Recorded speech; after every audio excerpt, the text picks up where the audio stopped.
Jayashree Liberty Hospitals, on the occasion of 11th anniversary, free OP consultation and 20% discount in OP. Contact. నమస్తే, నేను విజయ్. కాశ్మీర్లో పెహల్గామ్లో జరిగినటువంటి ఉగ్రవాదుల attack తర్వాత నిజంగానే పాకిస్తాన్ మీద భారతదేశం దూసుకు వెళ్ళబోతుందా, యుద్ధం చేయడానికి సిద్ధమైపోయిందా, ప్రస్తుతం జరుగుతున్నటువంటి పరిస్థితులు అందుకు అనుగుణంగానే మారుతున్నాయి. ఎస్, దీని గురించి డీటెయిల్గా మాట్లాడదాం.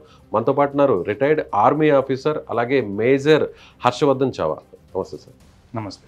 హర్షవర్ధన్ చావా గారు, ప్రజెంట్ ఉన్న సిచ్యువేషన్ చూస్తే వార్ జరిగే అవకాశం ఎంతవరకు ఉండే ఛాన్సెస్ ఉంది? చూడండి, మనం ఇక్కడుండి ఎంతైనా స్పెక్యులేట్ చేయొచ్చు, కానీ at the end chief of army staff, chief of air staff, chief of naval staff, ఆ తర్వాత మనకి national security adviser, cabinet security committee, ఇంతమంది కలిసి కూర్చొని ఒక డెసిషన్కి వచ్చి ప్రైమ్ మినిస్టర్ ఒప్పుకుంటేనే వార్ జరుగుతుంది.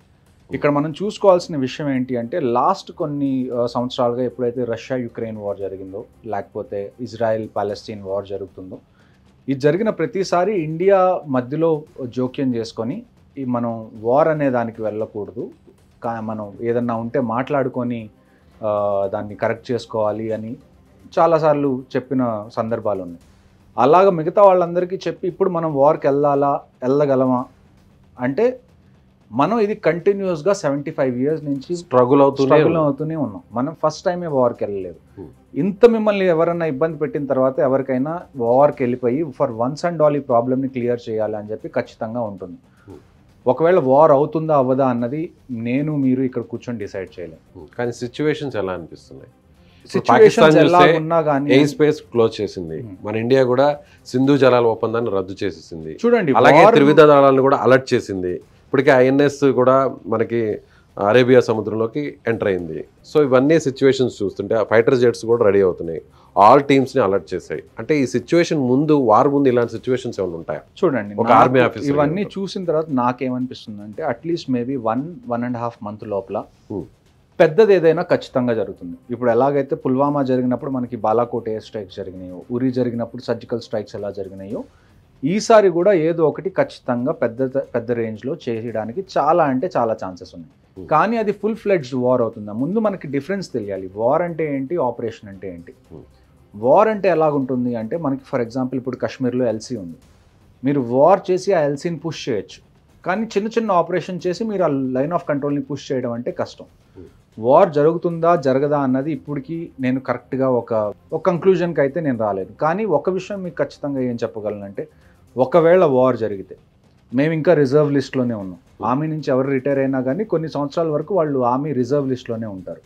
నేను మీకు ఖచ్చితంగా చెప్పగలిగేది ఏంటి అంటే, నాలాంటి ఎంతో veterans we are ready to go. మాకు ఫోన్ కాల్స్ వద్దు, లెటర్స్ వద్దు. మీరు ఒకసారి వచ్చి, ఎప్పుడు 8 o'clock ఈవినింగ్ మోదీ గారు వచ్చి చెప్తారు కదా టీవీలో ఏదైనా ఇంపార్టెంట్ అనౌన్స్మెంట్ ఉంటే, మీరు మాకు జస్ట్ ఆ అనౌన్స్మెంట్ ఇవ్వండి, నెక్స్ట్ డే మార్నింగ్కి మేము మా బెటాలియన్స్లో రిపోర్ట్ చేయడానికి మేమైతే రెడీగా ఉన్నాం. అలా ఛాన్సెస్ ఉంటుంది మామూలుగా? ఒకసారి రిటైర్ అయిన తర్వాత మళ్ళీ రిక్రూట్ చేసుకునే ఛాన్స్ ఉంటుంది? రిక్రూట్ కాదండి, మీరు రిజర్వ్ లిస్ట్లో ఉంటారు. ఎందుకంటే వార్ జరిగినప్పుడు ఏంటి అంటే, మీకు ప్రతి సైనికుడు ఇంపార్టెంటే. మీరు ఎంత మ్యాన్ పవర్ని పూల్ చేసుకుంటే మీకు అంత అడ్వాంటేజ్. ఎందుకంటే ఇప్పుడు ఒక 10 years 11 years నేను ఆర్మీలో చేసి వచ్చాను. కొంతమంది 15 years చేసి రిటైర్ అవుతారు, కొంతమంది 20 years చేసి రిటైర్ అవుతారు. ప్రతి ఒక్కళ్ళ ఎక్స్పీరియన్స్ ఇంపార్టెంటే. అంటే వార్ జరిగినప్పుడు ప్రాణాలు పోవడం అనేది ఖచ్చితంగా జరిగే విషయం. సో ఎవరన్నా చనిపోతే వాళ్ళ ప్లేస్ ఫిల్ చేయడానికి మీకు మళ్ళీ మనుషులు కావాలి.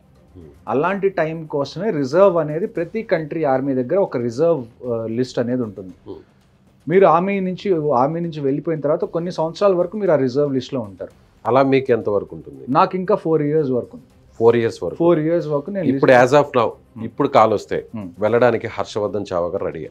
అది క్వశ్చనే కాదండి, వెళ్తారా వెళ్ళరా అన్న క్వశ్చనే కాదు. ఇప్పుడు నేను ఒకసారి యూనిఫామ్ వేసుకొని ఈ దేశం కోసం పనిచేసినప్పుడు రెండోసారి మీరు నాకు కాల్ చేసి పిలవాల్సిన అవసరం లేదు. అదొక గౌరవంగా భావిస్తారు. ఖచ్చితంగా మీరు జస్ట్ మాకు చెప్పండి. నేననే కాదు, నాలాగా రిటైర్ అయిన చాలా మంది we are waiting for this opportunity. మేము ఆర్మీలో జాయిన్ అయినందుకు యుద్ధం చేయడం కోసమే కదండి. సో అలాంటి మాకు ఒక ఆపర్చునిటీ వచ్చింది ఈ దేశం కాపాడుకోవడానికి అన్నప్పుడు మేము రెండో థాట్కి అసలు ఎందుకు వెళ్తాం? Will definitely go. నేననే కాదు, నాలాగా ఎవరైతే తెలుగు రాష్ట్రాల్లో ఉన్నా, ఎక్కడ ఏ స్టేట్లో ఉన్నా రిటైర్ అయిన వాళ్ళు, వాళ్ళని రిజర్వ్ లిస్ట్లో ఉండి వాళ్ళని పిలిస్తే వాళ్ళు ఖచ్చితంగా నెక్స్ట్ మూమెంట్ వాళ్ళు రెడీ అయిపోయి, ప్రాణాలు పోతాయని తెలుస్తున్నా కూడా ప్రాణాలు పోతున్నాయి కదండి. ఇప్పుడు మా ప్రాణాలను పక్కన పెడితే ఏమీ తెలియని అభాగ్యుల ప్రాణాలు పోయినాయి కదా, దానికి సమాధానం చెప్పాలి కదా. ఆ సమాధానం చెప్పే క్రమంలో మా ప్రాణాలు పోయినా కానీ వీ డోంట్ కేర్. ఇది ఒక అదృష్టంగా భావిస్తారా? ఖచ్చితంగా ఇది మా ఇండియన్ ఆర్మీలో పని చెయ్యడం, ఇండియన్ ఆర్మీలో సెలెక్ట్ అవ్వడం, అది జవాన్గా కానివ్వండి, జేసీఓ కానివ్వండి, లేకపోతే ఆఫీసర్గా కానివ్వండి, ఇది మేము ఎన్నో జన్మల క్రితం చేసుకున్న పూర్వజన్మ సుకృతంగా మేము భావిస్తాం. ఈ దేశం మాకు ఎందుకంటే ఇంత ప్రేమ చూపిస్తుంది, మేమేం చేస్తున్నామని ఇంత ప్రేమ చూపి, జస్ట్ ఒక యూనిఫామ్ వేసుకొని అక్కడ నుంచుంటున్నామని మీకు తెలుసు అంతే. దానికి మీరు మాకు ఇంత ప్రేమ చూపిస్తుంది. దేశం కోసం మాకున్న ప్రేమ అయితే ఏదైతే ఉందో దానికోసం మేము చివరి రక్త బొట్టు వరకు కూడా మేము పోరాడడానికి రెడీగా ఉన్నాం. డెసిషన్ ఏది అన్నది గవర్నమెంట్ తీసుకుంటుంది. మేము we are ready to back whatever the decision the government takes. Harshavardhan గారు, ఇప్పుడున్న సిచ్యువేషన్ చూస్తే ఒకవేళ వార్ జరిగితే మనకున్న ఫోర్సెస్కి మనకున్న పవర్కి పాకిస్తాన్ సరిపోతుందా? చూడండి, ఒక్క విషయం మనం గుర్తుపెట్టుకోవాల్సింది ఏంటి అంటే పాకిస్తాన్, ఇండియా రెండు న్యూక్లియర్ కంట్రీస్. రెండింటి దగ్గర న్యూక్లియర్ కేపబిలిటీస్ ఉన్నాయి. ఇప్పుడు వార్ జరిగి మనం పాకిస్తాన్ మీద గెలిచినా కానీ మనం గెలవాలి అంటే ఎంతో కొంత త్యాగం మన వైపు నుంచి కూడా ఉండాలి. ఎలాంటి త్యాగం? ప్రాణం పరంగా కానివ్వండి, ప్రాపర్టీ పరంగా కానివ్వండి, ఎకనామీ పరంగా కానివ్వండి, చాలా విషయాలు దెబ్బతింటాయి. ఎకనామికల్గా లాస్ అయితే జరుగుతుంది, ఓకే, ప్రాణాలు అయితే పోతాయి. ఆ ప్రాణాలు ఆర్మీవే, సోల్జర్స్వే, లేదంటే సివిలియన్స్? చూడండి, అన్నిటికన్నా ఫస్ట్ ఏదన్నా వార్ జరగాలి అని అనిపించింది అనుకోండి, అన్నిటికన్నా ఫస్ట్ ఖాళీ అయ్యేది ఏంటి అంటే ఏవైతే బార్డర్ ఏరియాస్ ఉంటాయో అవన్నీ ఖాళీ అయిపోతాయి, ఎక్కడైతే వార్ జరిగే ఛాన్సెస్ ఉన్నాయో. ఆ తర్వాత ఇప్పుడు మీరు రష్యా కానీ, యుక్రెయిన్ కానీ, ఇజ్రాయెల్ కానీ, ప్యాలెస్టైన్ కానీ ఇవన్నీ మీరు చూసుకుంటే సివిలియన్ క్యాజువాలిటీస్ కూడా అవుతాయి. ఎందుకంటే ఒక జెట్ ప్లేన్ వచ్చి ఒక సిటీలో బాంబ్ వేసింది అనుకోండి, సిటీలో సివిలియన్సే కదా ఉండేది. మన వాళ్ళు, మన ఎయిర్ ఫోర్స్ కూడా దాన్ని అడ్డుకోవడానికి కంప్లీట్గా అంటే 100% కృషి చేస్తుంది. కానీ ప్రతిసారి మనం సక్సెస్ అవుతాం. ఇప్పుడు ఒక క్రికెట్ మ్యాచ్ ఉందండి, లేకపోతే ఒక వాలీబాల్ మ్యాచ్ ఉంది, ప్రతిసారి ఒకే టీం గెలుస్తుందని మీరు చెప్పగలరా? చెప్పలేరు. కానీ ఒక 10 మ్యాచ్లు ఉంటే అందులో 8 మ్యాచ్లు ఒక టీం గెలవచ్చు, అది strong team. Same India versus Pakistan కూడా అలానే ఉంటుంది. 80% మనం ఏదన్నా సక్సెస్ సాధిస్తే 20% లాస్ అయ్యే ఛాన్స్ కూడా ఉంటుంది. వార్కి ఉండే కాన్సిక్వెన్సెస్ అవి. వార్ ఎక్కడ ఈ ప్రపంచంలో ఎక్కడ వార్ జరిగినా ఇది మాత్రం ఖచ్చితంగా అవుతుంది. Loss of life, loss of property, loss of economy అనేది అవుతుంది. కానీ మనం ఈ టైంలో దేశం కోసం నించకపోతే ఇంకే టైంలో నించుంటాం. వార్ జరిగితే ఎలా స్టార్ట్ అవుతుంది అంటే ఇప్పుడు బార్డర్లో ఉండేటువంటి సోల్జర్స్ మధ్య ఫైరింగ్ జరుగుతుంది, ఆ తర్వాత ఏదైనా మిసైల్స్ లాంటివి ఏదైనా యూజ్ చేస్తారు, ఎలా నడుస్తుంది అసలు మామూలుగా? అంటే ఎవరైనా ఒకటి ఓపెన్ చేస్తే దానికి కౌంటర్గా ఇంకొకటి ఓపెన్ చేస్తారు. అన్నిటికన్నా ఫస్ట్ మొబిలైజేషన్ స్టార్ట్ అవుతుందండి. మొబిలైజేషన్ అంటే ఏంటి అంటే ఇప్పుడు మీకు సికింద్రాబాద్ లో కూడా మనకి ఆర్మీ ఉంది కదా, ఆ తర్వాత మనకి చాలా సిటీస్లో ఆర్మీ కంటోన్మెంట్స్ ఉన్నాయి. ఇక్కడున్న వాళ్ళందరూ ఫ్రంట్ లైన్స్కి వెళ్ళిపోతారు. అది మీకు ఫస్ట్ ఇండికేషన్ వార్ జరిగే ఛాన్సెస్ ఉన్నాయని. ఫ్రంట్ లైన్ అంటే ఇప్పుడు ఇండియా బార్డర్స్ ఏవైతే ఉన్నాయో అక్కడికి వెళ్ళిపోతారు. ఎక్కడైతే కాన్ఫ్లిక్ట్ ఏరియాస్ ఉన్నాయో అక్కడికి, కాశ్మీర్కి కానివ్వండి, పంజాబ్లో కూడా మనకి బార్డర్ ఉంది, రాజస్థాన్లో కూడా ఉంది, గుజరాత్లో కూడా ఉంది. ఎక్కడైతే యుద్ధం జరిగే ఛాన్సెస్ ఉన్నాయో అక్కడికి అన్ని డిప్లాయ్ అవ్వడానికి ఇక్కడి నుంచి బయలుదేరడం స్టార్ట్ అవుతుంది. కానీ బయలుదేరినంత మాత్రాన యుద్ధం జరుగుతుందా అంటే తెలియదు. యాజ్ ఎ ప్రికాషన్, ఓకే, ఒకవేళ యుద్ధం జరగాల్సి వచ్చింది, ఖచ్చితంగా జరగాలి అంటే కనీసం కొన్ని రోజుల ముందు నుంచి ఇక్కడి నుంచి మిగతా ఫోర్సెస్ అన్ని అక్కడికి రీచ్ అవ్వాలి. ఇప్పుడు పాకిస్తాన్లో అదే జరుగుతుంది. ఎప్పుడైతే ఈ ఇన్సిడెంట్ అయిందో పాకిస్తాన్ వాళ్ళకి భయం పట్టుకుంది, మనం ఏమన్నా చేస్తాము పెద్ద రేంజ్లో అని. అందుకని వాళ్ళ మిలిటరీ వెహికల్స్ కానివ్వండి, వాళ్ళ సోల్జర్స్ కానివ్వండి, వాళ్ళందరూ ఫ్రంట్ లైన్స్కి వచ్చి అక్కడ డిప్లాయ్ అవుతున్నారు. ఈవెన్ ఫైటర్ జెట్స్ కూడా అక్కడ తీసుకెళ్తున్నారు. ఇప్పుడు మనకి ఎయిర్ ఫోర్స్, నేవీ ఏదైతే ఉందో వీళ్ళందరూ కూడా వాళ్ళ ప్రిపరేషన్స్ చేసుకోవడం మొదలు పెడతారు. ఎందుకంటే అన్నిటికన్నా వార్లో అతిపెద్ద ఇష్యూ ఏమొస్తుంది అంటే లాజిస్టిక్స్ వస్తుంది. టైం టు టైం మీకు బాంబ్స్ మీ దగ్గర ఉండాలి, టైం టు టైం బుల్లెట్స్ మీ దగ్గర ఉండాలి, టైం టు టైం ఫుడ్ మీ దగ్గర ఉండాలి, టైం టు టైం వెహికల్స్ మీ దగ్గర ఉండాలి. కావాల్సిన ఆ టెరైన్లో, ఆ పాయింట్లో ఏ ఎక్విప్మెంట్ మీకు సూట్ అవుతుందో ఆ ఎక్విప్మెంట్ అనేది మీ దగ్గర ఉండాలి. సో వార్ అనేది చిన్న విషయం కాదు. ఒక చిన్న పెళ్లికి మీరు ఎంత కంగారు పడతారు? అవును, అన్నీ సమకూర్చుకుంటాం ఒక 3-4 నెలల నుంచే. అలాంటిది ఒక వార్ అంటే మీరు ఆలోచించండి ఏ రకంగా తయారీ అవుతుంది. సో దాన్ని బట్టి మీరు అన్నిటికన్నా ఫస్ట్ ఇండికేషన్ వార్ అవ్వడానికి ఛాన్సెస్ ఉన్నాయి. ఖచ్చితంగా అవుతుందని నేను చెప్పట్లేదు. ఛాన్సెస్ ఎప్పుడు ఉంటాయి అంటే అందరూ ఎవరైతే సోల్జర్స్, ట్రూప్స్ అయితే ఎవరైతే ఉంటారో, ఆర్మీ, నేవీ, ఎయిర్ ఫోర్స్, వాళ్ళు ఫ్రంట్ లైన్స్కి ఎప్పుడైతే వెళ్తారో అప్పుడు ఒక ఇండికేషన్ వార్ జరిగే ఛాన్స్ ఉంది, 2 కంట్రీస్ మధ్య టెన్షన్స్ పెరిగినాయి అని చెప్పుకోవడం. అంటే ఇప్పుడు పాకిస్తాన్ సిద్ధంగా ఉందనుకోవచ్చా? పాకిస్తాన్ సిద్ధంగా ఉండాలి అంటే సిద్ధంగా ఉంటే సరిపోదండి. Hmm. వాళ్ళు వార్ని ఎన్ని రోజులు తట్టుకోగలరు అన్న దాని మీద డిపెండ్ అవుతుంది. Hmm. ఇప్పుడు మన ఎకానమీ కానివ్వండి, మన దగ్గర ఉన్న టెక్నాలజీ కానివ్వండి, మన దగ్గర ఉన్న ఎక్విప్మెంట్ కానివ్వండి, మనం కంటిన్యూస్గా ఫైట్ చేస్తే ఒక 2 సంవత్సరాలు మనం కంటిన్యూస్గా ఫైట్ చేయొచ్చు అని అనుకున్నాం అనుకోండి. పాకిస్తాన్ దగ్గర 2 సంవత్సరాలు ఫైట్ చేసే అంత కేపబిలిటీ ఉందా? ఫైట్ అంటే ఎలాంటి ఫైట్? అంటే ఫైట్ అంటే అన్ని man to mans only Man firing to చేసుకోవడమా, man, లేదంటే air to air. మిసైల్స్ లాంటివి వేయడమా, అన్ని. ఫైటర్ జెట్స్ తో అన్ని. అక్కడ వార్ లో పార్టిసిపేట్ చేయడం? ట్యాంక్స్ వెళ్తాయి, ఎయిర్ క్రాఫ్ట్స్ వెళ్తాయి, మనకి షిప్స్ వెళ్తాయి, ఎయిర్ క్రాఫ్ట్ క్యారియర్స్ వెళ్తాయి, సబ్మరీన్స్ వెళ్తాయి. ఉన్న ప్రతి వనరులు ఏవైతే ఉన్నాయో మనకి ఆ ప్రతి వనరుల్ని మనం వాడుకుంటాం. కానీ ఎప్పుడు ఎలాగ వాడుకుంటాం అన్నది అది ప్లానింగ్ని స్ట్రాటజీని బట్టి ఉంటుంది. వార్ రూల్స్ ఎలా ఉంటాయి సార్? అంటే డైరెక్ట్గా ఆర్మీ పోస్టులనే టార్గెట్ చేస్తారా, మిలిటరీ ఆపరేషన్ జరిగే వాటినే టార్గెట్ చేస్తారా, లేదంటే సివిలియన్స్ ఉన్న ప్లేసెస్ని కూడా టార్గెట్ చేసే రైట్స్ ఉంటాయి?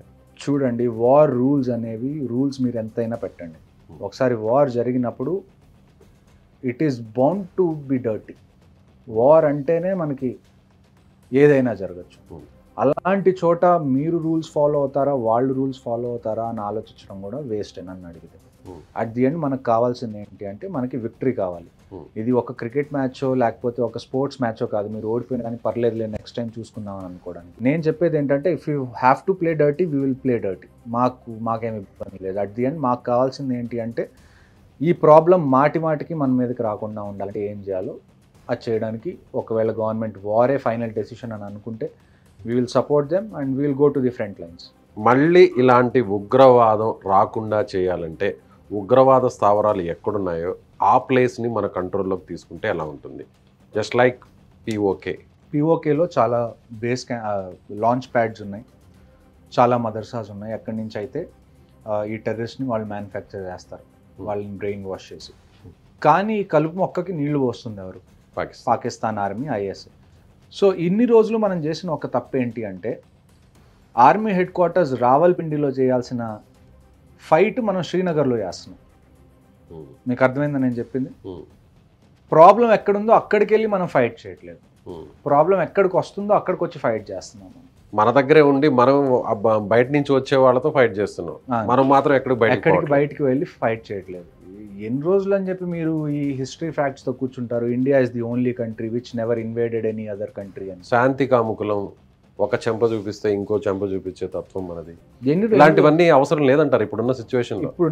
ఆ కుటుంబాలను చూస్తుంటే ఇప్పుడున్న సిచ్యువేషన్ కాదండి, ఎప్పుడు కూడా ఈ కోర్ట్స్ అనేవి మనకి పనికిరావు. వ్యాలిడేట్ చేయండి. ఫర్ ఎగ్జాంపుల్ ఒక కోర్ట్ నేను మీకు చెప్తాను, an eye for an eye makes the whole world blind అంటారు.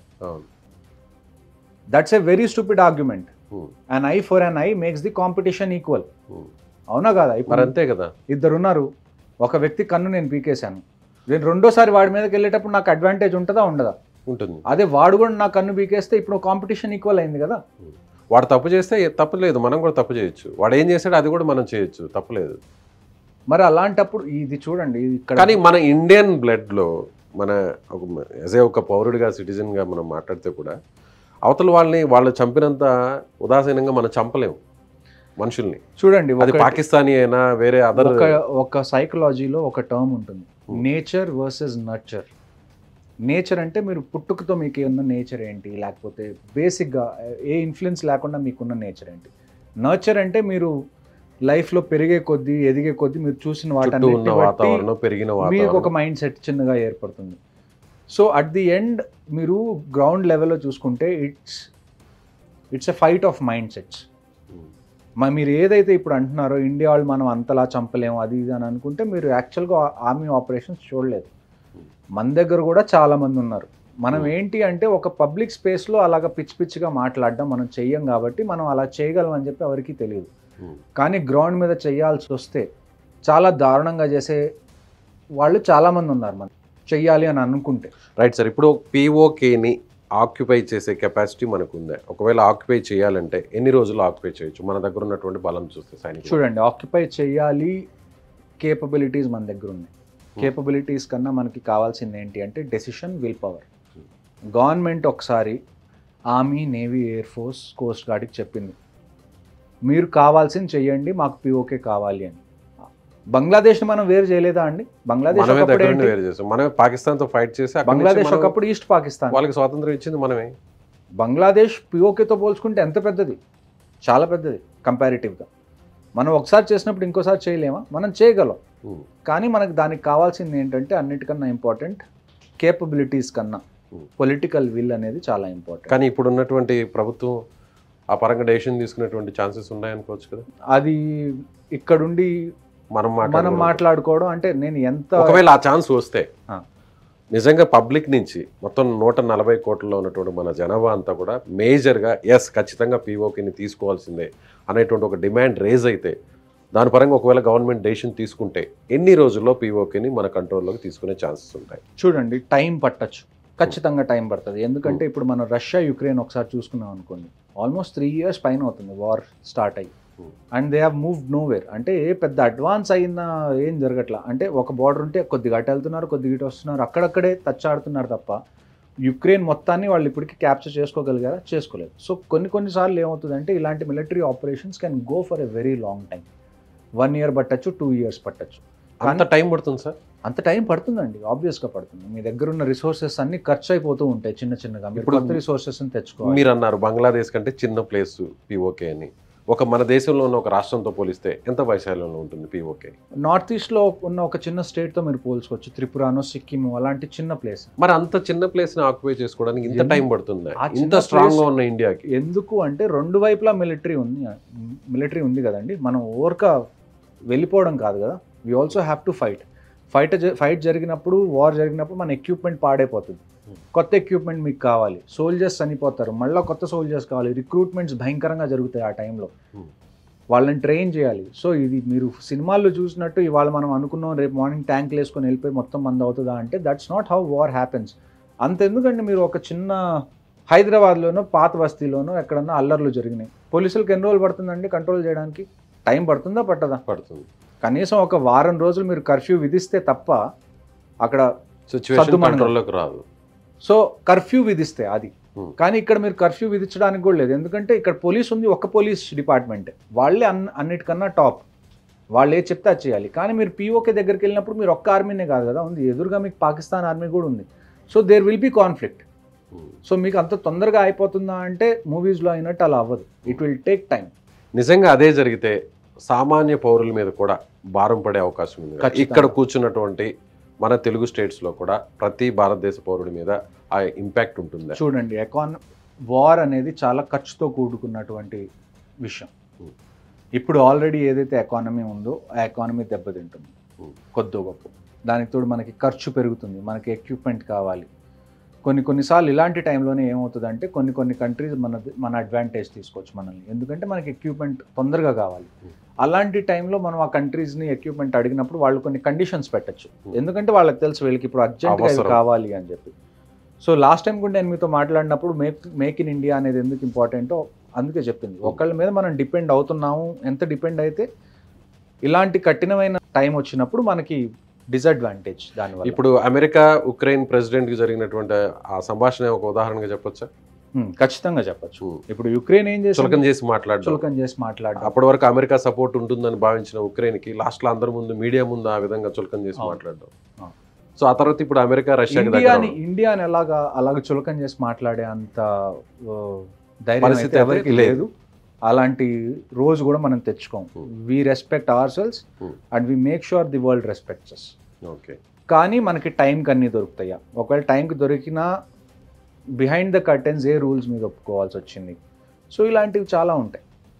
సో ప్రతి చిన్న విషయాన్ని స్ట్రాటజీతో ఆలోచించి ఒక కంక్లూజన్కి వచ్చి అప్పుడు ఒక డెసిషన్ తీసుకో. ఒకవేళ అలాంటి సిచ్యువేషన్ వార్ జరిగితే మన వైపు ఏ దేశాలు నిలబడే అవకాశం ఉంది? పాకిస్తాన్ వైపు ఏ కంట్రీస్ ఉండే ఛాన్స్ ఉంది? ఏ కంట్రీస్ నిలబడకపోయినా మనకి పెద్ద ఇష్యూ లేదండి ప్రస్తుతానికి. ఎవరి సపోర్ట్ కూడా అవసరం లేదు. ఎందుకు అంటే ఇది ఎందుకు స్టార్ట్ అయింది ఈ వార్ ఏదో ఇంతకు ముందులాగా మిలిటరీ మీద అటాక్ జరగడం వల్ల ఇలాగా స్టార్ట్ అయింది కాదు. మీరు సివిలియన్స్ని అటాక్ చేశారు. ఈ టైంలో పాకిస్తాన్కి సివిలియన్స్ ఇంత టెర్రరిజం చేసి సివిలియన్స్ని చంపిన తర్వాత ఏదైనా కంట్రీ వాళ్ళకి సపోర్ట్ చేస్తే we will make sure that country is also our enemy.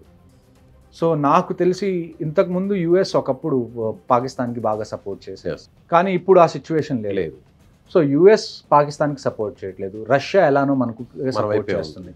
మనకున్న ఒక్క ఇంపార్టెంట్ కన్సిడరేషన్ చైనా. కానీ ఇప్పుడు చైనా ఏమవుతుంది అంటే యుఎస్కి చైనాకి మధ్యలో ట్రేడ్ వార్ నడుస్తుంది. సో వాళ్ళు దాంట్లో బాగా చిక్కుకున్నారు. ఇంకొకటి ఏంటి అంటే మీరు షీ జిన్పిన్ని చూసారనుకోండి, చైనా ఎవరైతే హెడ్ ఉన్నారో ఆయన ఒక రకంగా చూసుకుంటే డిక్టేటర్షిప్ కదండి చైనాలో.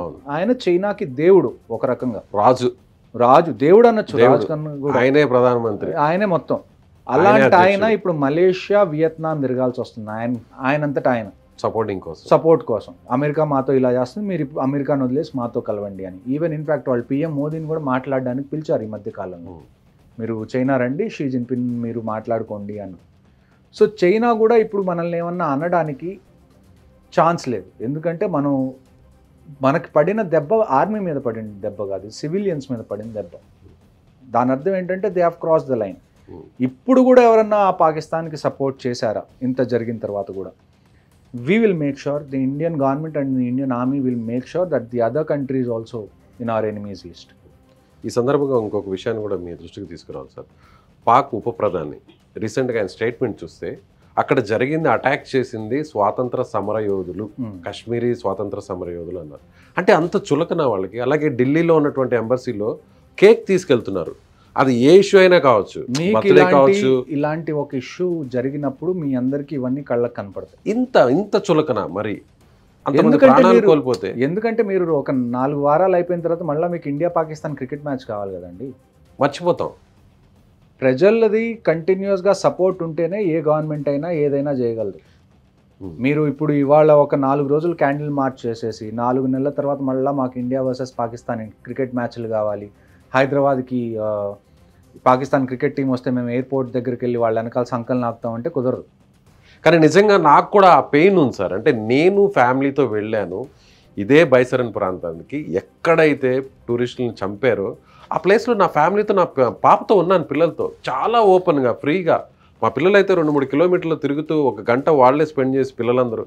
అలాంటి సిచ్యువేషన్ నాకు ఎదురైతే నాకు ఇప్పటికి కూడా నిద్ర పట్టట్లేదు. మీరు ఒక్కసారి చూస్తేనే మీకు ఇలాగ అనిపించింది. I was there for 3.5 years every day doing the same thing. మీరు ఒక వైపు నుంచి మీకున్న ప్రతి ఎఫర్ట్ మీరు పెట్టడానికి రెడీగా ఉంటారు. అండ్ అట్ ది ఎండ్ ఇలాంటి వాళ్ళు ఎవరో ఒకళ్ళు వచ్చి వాళ్ళని ఫ్రీడమ్ ఫైటర్స్ అంటారు. So it's demotivating for us also. కానీ మోటివేషన్తో జరగదండి పని. మీకు ఒక ఇంపార్టెంట్ విషయం చెప్తాను. 1971లో ఎప్పుడైతే పాకిస్తాన్ వార్ జరిగిందో, ఇండియా పాకిస్తాన్ బంగ్లాదేశ్ని మనం విడదీసాము, ఫీల్డ్ మార్షల్ శామ్ మానిక్షా గారికి వార్ చేయమని చెప్పి ఆల్మోస్ట్ ఒక 1 year ముందు చెప్పారు ఇందిరాగాంధీ గారు. ఫీల్డ్ మార్షల్ శామ్ మానిక్షా గారు ఏమన్నారంటే ఇందిరాగాంధీ మొహం మీద, మీరు ఓడిపోవాలి అని అనుకుంటే నేను రేపే వార్ మొదలు పెడతాను, అలా కాదు మీరు ఖచ్చితంగా గెలవాలి అని అనుకుంటే నాకు ఇంత టైం ఇవ్వండి. ఎప్పుడైతే మాన్సూన్ స్టార్ట్ అవుతాయో, ఎప్పుడైతే నదులు పెద్దగా అయిపోతాయో, అక్కడ ఎప్పుడైతే మనకి కండిషన్స్ ఫేవర్గా ఉంటాయో, ఈ ఫ్యాక్టర్స్ అన్నిటినీ చూసుకొని వార్ చేస్తారు. ఇవాళ అనుకోగానే రేపు మార్నింగ్ అన్ని ట్యాంక్స్ వేసుకొని వెళ్ళిపోతే మీరు చచ్చిపోతారు. There is no point. అంటే మీరు you always fight to win, you don't fight to lose. Just ప్రజల ఎమోషన్స్ మీద ఒక డెసిషన్ అయితే తీసుకోదు ఏ బుద్ధున్న గవర్నమెంట్ అయినా. గవర్నమెంట్ ఎప్పుడు ఎలా డెసిషన్ తీసుకుంటుందంటే చీఫ్స్ అందరినీ పిలుస్తారు, ఆర్మీ, నేవీ, ఎయిర్ ఫోర్స్ వాళ్ళని, నేషనల్ సెక్యూరిటీ అడ్వైజర్ని పిలుస్తారు, డిఫెన్స్ మినిస్టర్ ఉంటారు, ఎక్స్టర్నల్ అఫైర్స్ మినిస్టర్ ఉంటారు. ఎందుకంటే వార్ జరిగిన తర్వాత మనకి వేరే ఏ కంట్రీ దగ్గర నుంచి కూడా ప్రెషర్ రాకూడదు. దాన్ని హ్యాండిల్ చేయాలి అంటే జయశంకర్ గారు వేరే కంట్రీస్ ఫారెన్ మినిస్టర్స్ మాట్లాడుతున్నారు. సో ఇన్ని జరిగిన తర్వాత ఒక డెసిషన్కి వస్తారు. వార్ జరిగినా జరగకపోయినా ఒక విషయం నేను ఖచ్చితంగా చెప్పేది ఏంటంటే వచ్చే 1.5 monthలో పాకిస్తాన్కి ఆన్సర్ అయితే దొరుకుతుంది ఖచ్చితంగా. అది ఏ రూపైనా సరే. కానీ వారే ఇంకా మనకి పర్మనెంట్ సొల్యూషన్ అని అనుకుంటే నేను మీకు ఇందాక చెప్పాను, we are ready to go to the front lines, we are ready to contribute. ఇంకొక డెసిషన్ కూడా తీసుకుంది సార్ గవర్నమెంట్, సింధు జలాల్ని నిలిపివేయడం. సో సింధు వాటర్ని మనం స్టాప్ చేస్తే, ఇండస్ రివర్ని మనం స్టాప్ చేస్తే, ఇప్పుడు చూడండి మొత్తం పాకిస్తాన్కి 6 రివర్స్ ఉన్నాయి. 6 రివర్స్లో 3 రివర్స్ కంప్లీట్గా ఇండియా కంట్రోల్లో ఉన్నాయి. 3 రివర్స్లో 20% ఇండియా దగ్గర ఉన్న 80% మనం పాకిస్తాన్లోకి పంపించాల్సింది ఇండస్ వాటర్ ట్రీటీ ప్రకారం. కానీ ఇప్పుడు ఏంటి అంటే మనం వాటర్ వాళ్ళకి పంపించాల్సిన అవసరం లేదు. కానీ గ్రౌండ్ మీద ఇది ఇంప్లిమెంట్ అవుతుందా అంటే ఇట్ విల్ టేక్ టైం. ఎందుకంటే ఇప్పుడు మనకి గట్టిగా 2 ప్రాజెక్ట్స్ ఉన్నాయి. ఒకటి జేలం ట్రిబ్యూటరీ కిషన్ గంగా అని ఒకటి ఉంటుంది, ఒకటి చెనాబ్ మీద ఒక project, Kishan Ganga hydro electric project ఉంది, ఇంకొకటి బగ్లియాపూర్ హైడ్రో ఎలక్ట్రిక్ ప్రాజెక్ట్ ఉంది. ఈ హైడ్రో ఎలక్ట్రిక్ ప్రాజెక్ట్స్లో ఏమవుతుంది అంటే మనకి స్టోరింగ్ కెపాసిటీ అనేది పెద్ద ఎక్కువ ఉండదు, ఎందుకంటే వాటర్ మీకు కంటిన్యూస్గా రన్ అవుతేనే టర్బైన్స్ తిరిగితే మీకు అలానే ఎలక్ట్రిసిటీ అనేది ప్రొడ్యూస్ అవుతుంది. సో ఇమీడియట్గా మనం ఆ జలాలను ఆపగలమా అంటే మన దగ్గర గ్రౌండ్ మీద ఇన్ఫ్రాస్ట్రక్చర్ ఇంకా లేదు. కానీ ఇప్పుడున్న కన్స్ట్రక్షన్ టెక్నిక్స్ కానివ్వండి, టెక్నాలజీ పెరగడం వల్ల ఇంతకు ముందుతో పోల్చుకుంటే మనం చాలా తొందరగా ఇవన్నీ కన్స్ట్రక్షన్ చేయగలం. So maybe 4 to 5 years or 6 years down the lane మనం ఏదైతే ఇవాళ ఒక డెసిషన్ తీసుకున్నాం ఆ డెసిషన్ని ఫుల్ ఫ్లెజ్డ్గా ఇంప్లిమెంట్ చేయడానికి విల్ టేక్ సమ్ టైం. ఇది తాత్కాలికమైన నిర్ణయం అనుకోవచ్చా, లేదంటే పర్మనెంట్ డెసిషన్ అనుకోవచ్చా? తాత్కాలికమైన నిర్ణయం ఉండకూడదని నేను అనుకుంటున్నానండి. ఎందుకంటే మీకు 1965 వార్లో జరిగిన ఒక ఇన్సిడెంట్ చెప్తాను. 1965 వార్లో పేటెంట్ ట్యాంక్స్ అని చెప్పి అమెరికా యూఎస్కి పేటెంట్ ట్యాంక్స్ ఇచ్చింది.